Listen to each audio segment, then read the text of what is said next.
മഹാരാഷ്ട്ര തെരഞ്ഞെടുപ്പ് എങ്ങനെ BJP. Manage ചെയ്യുമെന്ന് എല്ലാവർക്കും അറിയാം, മാനിപ്പുലേറ്റ് ചെയ്യുമെന്ന് എല്ലാവർക്കും അറിയാം. അതെന്നാ ഹരിയാനയിലുണ്ടായിട്ടുള്ളത്. അത് തെരഞ്ഞെടുപ്പ് രംഗത്ത് ബി.ജെ.പി. ഒരിക്കലും ബി.ജെ.പി. ജയിപ്പിക്കുന്ന ജനങ്ങളല്ല, വോട്ടർമാരല്ല. അത് മിഷനാണ്. സത്യം പറഞ്ഞാൽ മിഷനാണ്.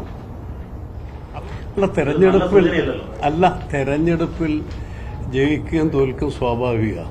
അത് ജനാധിപത്യത്തിലെ ഏറ്റവും വലിയ പ്രോസസ്സിംഗ് ആണ്. അപ്പോൾ സ്വാഭാവികമായും ഡൽഹി തെരഞ്ഞെടുപ്പിൽ ഞങ്ങൾക്ക് അതിന്റെ അവിടുത്തെ രാഷ്ട്രീയ സാഹചര്യം നന്നായിട്ട് അറിയാം. പക്ഷേ ഒന്ന് ആലോചിക്കേണ്ടത്, ഡൽഹിയിലെ ഈ പ്രതിപക്ഷത്തുള്ള എല്ലാ കക്ഷികളും ഒരുമിച്ച് നിന്നിരുന്നുവെങ്കിൽ ബി.ജെ.പിയെ തോൽപ്പിക്കാൻ കഴിയും എന്നാണ് എന്റെ വിശ്വാസം. വരുന്ന കണക്കുകൾ സൂചിപ്പിക്കുന്നതാണ്. പ്രതിപക്ഷ ഐക്യമാണ് വളരെ അനിവാര്യമായിട്ടുള്ളത്. ബി.ജെ.പിയെ ദേശീയ രാഷ്ട്രീയത്തിൽ തോൽപ്പിക്കണമെങ്കിൽ കോൺഗ്രസ് ഒറ്റ കഴിയില്ല, എല്ലാവർക്കും അറിയാം. റീജിയണൽ പാർട്ടികൾ ഉൾപ്പെടെയുള്ളവരുടെ ഒരു സഖ്യം ശക്തമായി വന്നാൽ മാത്രമേ നമുക്ക് തോൽപ്പിക്കാൻ സാധിക്കൂ. ഡൽഹിയിലുള്ള ഒരു പാഠമെന്ന് പറയുന്നത് എല്ലാവരും പഠിക്കണം. പ്രതിപക്ഷ രാഷ്ട്രീയ പാർട്ടികൾ പഠിക്കേണ്ടത് മറ്റൊന്നുമല്ല, എല്ലാവരും ഒരുമിച്ച് നിന്നാൽ ബി.ജെ.പിയെ തോൽപ്പിക്കാം എന്നുള്ളതാണ്. അതാണ് അവിടെ പ്രതിപക്ഷ ഐക്യം ഉണ്ടായില്ല എന്നുള്ളതാണ് പ്രധാനപ്പെട്ട വിഷയം. അതുതന്നെയാണ് ഈ തോൽവി കാരണം, എല്ലാവർക്കും അറിയാം.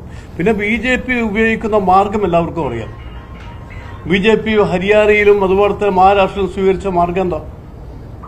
70 ലക്ഷം വോട്ടുകളാണ് മഹാരാഷ്ട്രയിൽ പെട്ടെന്നൊരു ദിവസം പട്ടികയിൽ കയറി. നിങ്ങൾ ആലോചിക്കേണ്ട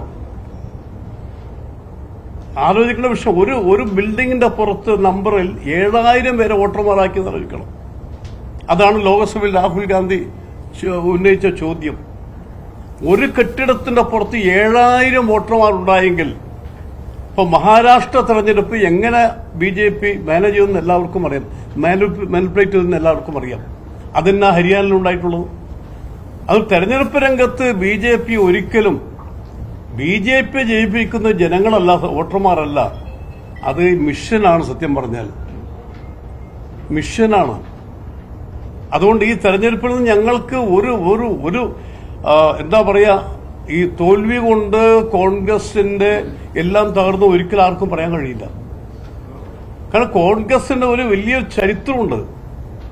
കോൺഗ്രസ് ഒരുപാട് ഘട്ടങ്ങൾ തോറ്റിട്ടുണ്ട്, തിരിച്ചു വന്നിട്ടുമുണ്ട്.